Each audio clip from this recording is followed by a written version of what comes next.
औरत का असली घर कौन सा होता है? उसका मायका या ससुराल?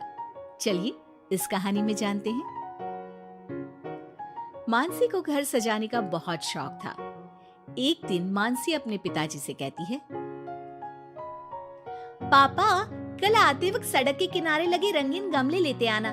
छत में छोटा सा गार्डन बनाऊंगी। अरे 2 महीने बाद तेरी शादी है, ससुराल जाकर ही सजाना, वही तेरा असली घर होगा। और फिर मानसी की शादी नारंग से हो जाती है। नारंग का घर होता तो है बहुत बड़ा, लेकिन पुराने तरीके का। फिर एक दिन, माँ जी देखिए, मैंने ड्राइंग रूम सजाया है। ये नया बड़ा टीवी और सोफे कैसे लग रहे हैं माँ जी? अरे ये सब नहीं चलेगा। यहाँ मेहमान आते हैं तो आराम से खटिया में बैठेंगे, सोफे में कहाँ पीठ सीधी करेंगे। और रंगीन टीवी का रिवाज हमारे घर में अभी नहीं आया है, समझी? सास मानसी को लगभग फटकार से लगाकर वहां से चली जाती है। वो सास से माफी मांगकर कमरे को फिर से पुराने जैसा ही सजा देती है। एक दिन किचन में मानसी सब्जी बना रही होती है कि तभी उसका पति वहां जाता है। अरे ये क्या कहते हैं इस सब्जी को? परवल जी, हमारे मायके में तो खूब बनती है। आज मन था खाने का तो सबके लिए बना दिया। अरे खाने का मन हो तो अपने घर पर जाकर खाओ ना। अब मानसी समझ जाती है कि पिता ने उसका दिल रखने के लिए ये कहा होगा कि ससुराल ही उसका असली घर है, जबकि उसका असली घर तो उसका मायका ही है। मानसी अपना सामान पैक करके मायके जाती है, जहां वो अपना सामान अपने कमरे में रख ही रही होती है कि मानसी, ये सामान यहाँ मत रखो, ये तुम्हारी भाभी का कमरा है। तुम एक काम करो, कुछ दिन के लिए सामान मेरे कमरे में रख लो। कुछ दिन के लिए मतलब? अगर मुझे हमेशा रहना पड़ा तो माँ? अरे शुभ शुभ बोलो बेटी, हमेशा क्यों मायके में रहेगी? बेटी का असली घर तो उसका ससुराल ही होता है।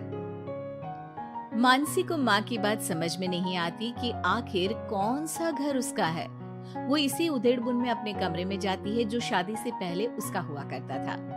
अलमारी खोलती है कि तभी पीछे से उसकी भाभी उसे टोक देती है। अरे दीदी, ये क्या? कुछ चाहिए था क्या? मुझे बोल देती। नहीं नहीं, मैं तो बस वैसे ही अपनी अलमारी में देख रही थी, लेकिन यहाँ तो मेरा कोई भी सामान नहीं है। दीदी, अब ये अलमारी मेरी है। आपकी शादी के बाद कमरा और अलमारी दोनों ही मेरे हैं। अगर आपको यहाँ आना है मेरे कमरे में या अलमारी से कुछ चाहिए तो आप मेरी इजाजत ले लीजिएगा। मानसी को भाभी की बात बहुत बुरी लगती है। वो सीधे माँ के पास जाती है। माँ, वो तो मेरा कमरा था। हाँ बेटा था, लेकिन अब तो तेरी अलमारी तेरे ससुराल में है ना। हाँ, लेकिन वहाँ तो मैं अपने अनुसार कुछ भी नहीं कर सकती। हर बात पर सास से पूछना पड़ता है। उनके कहे अनुसार ही घर पर रहना पड़ता है। और अब यहाँ भी तुमसे और माँ से पूछना पड़ता है। तो फिर मेरा घर कौन सा है माँ? तभी वहाँ मानसी की भाभी आ जाती है और वो बहुत ही समझदार महिला होती है। अरे ये तो बहुत सरल है मानसी, तुम ससुराल जाओ और कुछ महीनों तक मेरे कहे अनुसार चलो। इस सवाल का जवाब तुम्हें खुद ही मिल जाएगा। भाभी उसके कान में कुछ बातें कहती हैं, जिसे सुनकर मानसी अपने ससुराल चली जाती है। अरे आज सुबह सुबह काम वाली के लिए दरवाजा किसने खोला? घर पूरा साफ, किचन भी पूरा साफ। माँ जी, आप रोज सुबह 5 बजे उठती हैं, ये मुझे ठीक नहीं लगता, इसलिए आज काम वाली बाई के लिए मैंने दरवाजा खोल दिया। थोड़ी देर के बाद मानसी ससुर के पास नाश्ता और दवाई लेकर आती है। अरे मानसी बेटा तुम। हाँ पापा, आप समय पर नाश्ता करके दवाई ले ले। मानसी पति के लिए टिफिन पैक करती है और पति को देती है। अरे मानसी, आज तो मेरी अलमारी बहुत साफ है और आज खाना भी मेरी पसंद का। क्या बात है। धीरे धीरे मानसी ससुराल वालों में सबका ख्याल रखती है, सबका ध्यान रखती है। एक दिन, ये क्या है मानसी? अब माफ करिएगा मम्मी जी, आपके मना करने पर भी मैं एलईडी टीवी ले आई।